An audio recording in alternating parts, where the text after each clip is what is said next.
Hello दोस्तों, this is Vikram Chakraborty and welcome to my channel Success Mantra. और आज से हम अपने चैनल में शुरू करने जा रहे हैं सीबीएसई क्लास 10 केमिस्ट्री। मैं जानता हूं कि इस समय में सिचुएशन नाजुक है, देश में कोरोना का सेकेंड वेव तबाही मचा रहा है, लेकिन इस समय में सिर्फ एक चीज तुम्हें बाकियों से अलग कर सकता है और वो है तुम्हारी मेहनत। क्योंकि अगर इस समय में तुमने मेहनत कर लिया ना, तो ये तुम्हें बाकियों से बहुत ज्यादा आगे कर सकता है। क्योंकि ये जान लो कि इस समय में हर कोई मेहनत नहीं कर रहा, तो इस समय का मैक्सिमम यूटिलाइज करो और विश्वास रखो कि ये समय भी गुजर जाएगा।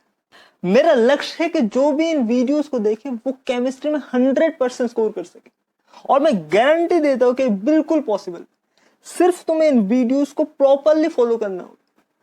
तो जिस चैप्टर के साथ हम शुरू करने वाले हैं वो है पीरियोडिक क्लासिफिकेशन ऑफ एलिमेंट्स। तुमने सुना होगा कि ये चैप्टर थोड़ा सा थियोरेटिकल है, लेकिन टेंशन लेने की कोई जरूरत नहीं, एकदम कॉन्सेप्ट्स के डीप में जाएंगे और मैं गारंटी देता हूं कि तुम इंजॉय करोगे। तो कॉपी और पेन लेके तैयार हो जाइए और चलिए बिना समय गवाए इस वीडियो को शुरू करते हैं। सबसे पहले देख लेते हैं कि आज हम डिस्कस क्या करने वाले। सबसे पहले हम डिस्कस करेंगे कि why periodic classification of element is needed. हमें पीरियोडिक क्लासिफिकेशन ऑफ एलिमेंट्स की जरूरत क्या है। उसके बाद हम डिस्कस करेंगे the first ever attempt to classify elements, मतलब वो पहली कोशिश जो एलिमेंट्स को क्लासिफाई करने के लिए की गई थी। एंड देन हम डिस्कस करेंगे डोबर-इनर्स ट्रायड। तो सबसे पहले अगर बात करके why periodic classification of elements is needed, अब आप जानते हो कि at present 118 elements are known. तो ये बहुत ही ज्यादा मुश्किल है कि आप हर एक एलिमेंट्स के प्रॉपर्टीज को इंडिविजुअली याद रख पाओ। इसीलिए एलिमेंट्स को कुछ ग्रुप्स में कुछ इस तरीके से डिवाइड किया गया ताकि एलिमेंट्स जिनकी प्रॉपर्टीज एक दूसरे से मेल खाती वो सेम ग्रुप्स में रहे। तो इससे क्या होगा, इससे ये होगा कि आपको 118 एलिमेंट्स के प्रॉपर्टीज को स्टडी करने के बजाय सिर्फ कुछ ग्रुप्स ऑफ एलिमेंट्स के प्रॉपर्टीज को ही स्टडी करना होगा। मतलब एक बहुत ही डिफिकल्ट सा देखने वाले टास्क को बहुत ही ज्यादा सिंप्लीफाई किया गया। जैसे अगर स्कूल की बात करें तो क्लास में जितने भी स्टूडेंट्स पढ़ाकू हुए उनका एक अलग से ग्रुप बना दो। तो अगर कोई स्टूडेंट उस ग्रुप में हुआ तो आप समझ जाओगे कि वो स्टूडेंट तो पढ़ाकू ही होगा। आपको अलग से आइडेंटिफाई करने की कोई जरूरत नहीं। वैसे ही जो स्टूडेंट्स खेल कूद में या फिर एक्स्ट्रा करिकुलर एक्टिविटीज में अच्छे हैं उनका भी एक अलग से ग्रुप बना दो। तो इससे क्या होगा, इससे ये होगा कि आपको क्लास के जितने भी स्टूडेंट्स हैं उनकी स्पेशलिटी बहुत ही आसानी से पता चल जाएगा। And same thing happens when we classify the elements systematically. अब हम बात करने वाले उस पहली कोशिश की जो एलिमेंट्स को क्लासिफाई करने के लिए की गई थी। And this credit goes to French scientist Antonio Lavoisier. Antonio Lavoisier एक बहुत ही महान साइंटिस्ट थे। आप जानते हैं कि किसी भी चीज के कंबशन के लिए जिस गैस की जरूरत होती है दैट इज ऑक्सीजन। एंड इस डिस्कवरी का श्रेय जिन साइंटिस्ट को जाता है वो है एंटोनियो लेवोइसियर। और एंटोनियो लेवोइसियर को फादर ऑफ मॉडर्न केमिस्ट्री भी कहा जाता है। अब लेवोइसियर ने एलिमेंट्स को on the basis of their physical properties metals और नॉन मेटल्स में क्लासिफाई कर दिया। अब कैसे फिजिकल प्रॉपर्टीज, फिजिकल प्रॉपर्टीज जैसे कि metals are hard but not brittle. Brittle मतलब अगर आप मेटल्स को हथौड़े से वार करते हो तो मेटल्स छोटे छोटे पीसेस पे टूटते नहीं। दूसरी तरफ अगर नॉन मेटल्स की बात करें तो non metals are soft and brittle, मतलब अगर आप नॉन मेटल्स को अगर आप हथौड़े से वार करते हो तो वो छोटे छोटे पीसेस में टूट जाते। Then metals can conduct heat and electricity. And on the other hand अगर non metals की बात करें तो they don't conduct heat and electricity generally. Then metals are lustrous, मतलब metals में एक अलग ही तरह का चमक होता है due to their shining surface.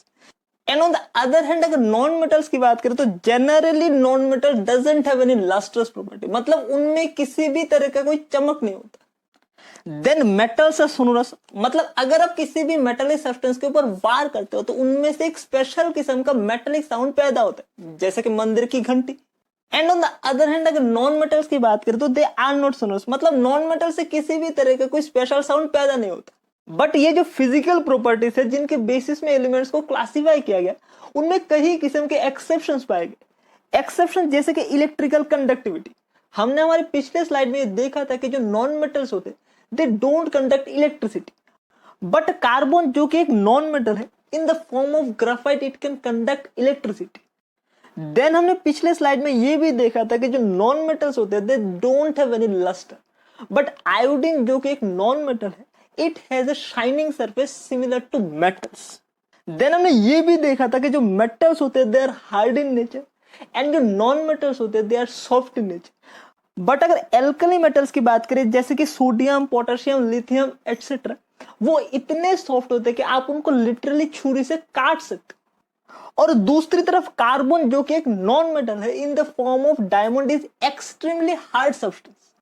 अब क्योंकि इतने सारे एक्सेप्शंस है, सो ये तो ऑब्वियस है कि हम एलिमेंट्स को उनके फिजिकल प्रॉपर्टीज के आधार में मेटल्स और नॉन मेटल्स में क्लासिफाई कर ही नहीं सकते।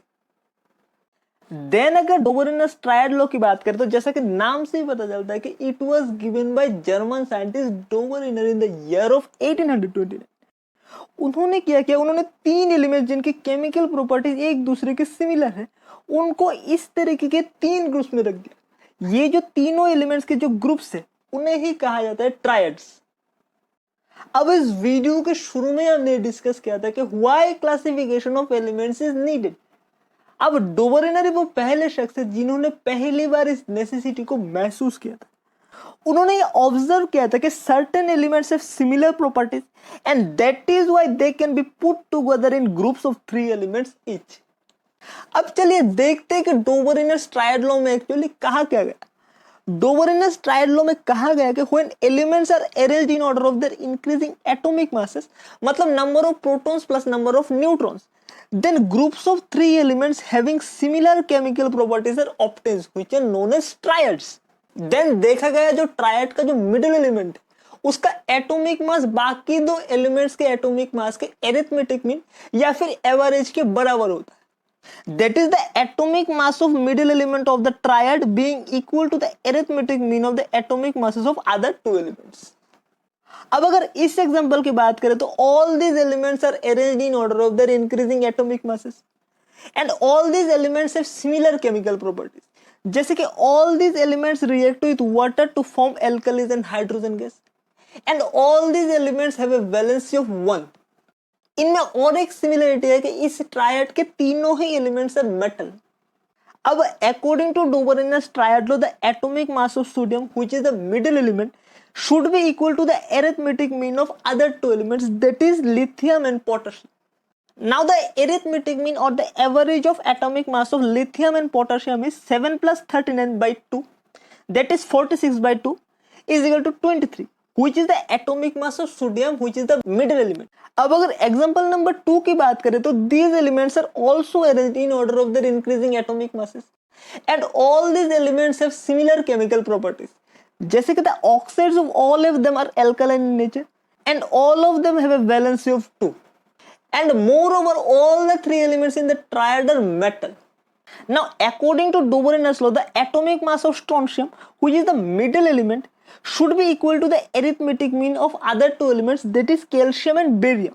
So the arithmetic mean of atomic masses of calcium and barium, that is 40 plus 137 by 2 is equal to 177 by 2 and that is equal to 88.5, which is almost equal to the atomic mass of strontium which is the middle element।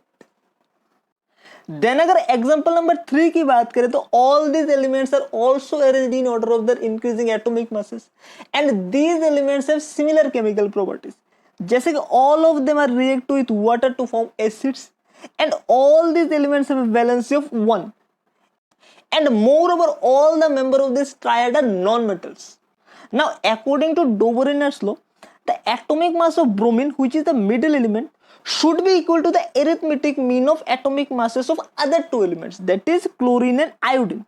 So the arithmetic mean of atomic mass of chlorine and iodine is 35.5 plus 127 by 2, that is equal to 162.5 by 2 and which is equal to 81.25, which is almost equal to the atomic mass of bromine।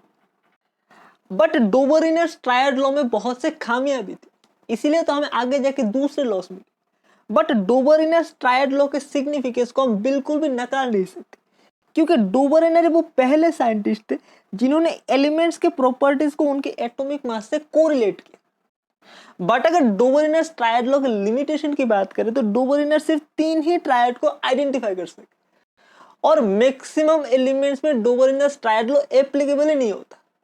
जैसे कि अगर इस example की बात करें तो oxygen और selenium के एटॉमिक मास का एरिथमेटिक मीन सल्फर के एटॉमिक मास के बराबर होना चाहिए था, but the arithmetic mean of the atomic mass of oxygen and selenium is 16 + 79/2, that is 95/2, and which is equal to 47.5, जो कि बिल्कुल भी सल्फर का एटॉमिक मास नहीं। देन अगर इस एग्जांपल की बात करें तो arithmetic mean of the atomic mass of fluorine and bromine is 19 + 80/2, that is 99/2, which is equal to 49.5, जो कि बिल्कुल भी क्लोरीन का एटॉमिक मास नहीं है।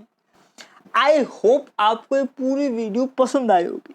तो आज के लिए बस इतना ही। अगर आपको ये वीडियो पसंद आया तो हमारे इस वीडियो को लाइक कीजिए और हमारे इस चैनल को प्लीज सब्सक्राइब भी कर दीजिए। तब तक आज के लिए जय हिंद।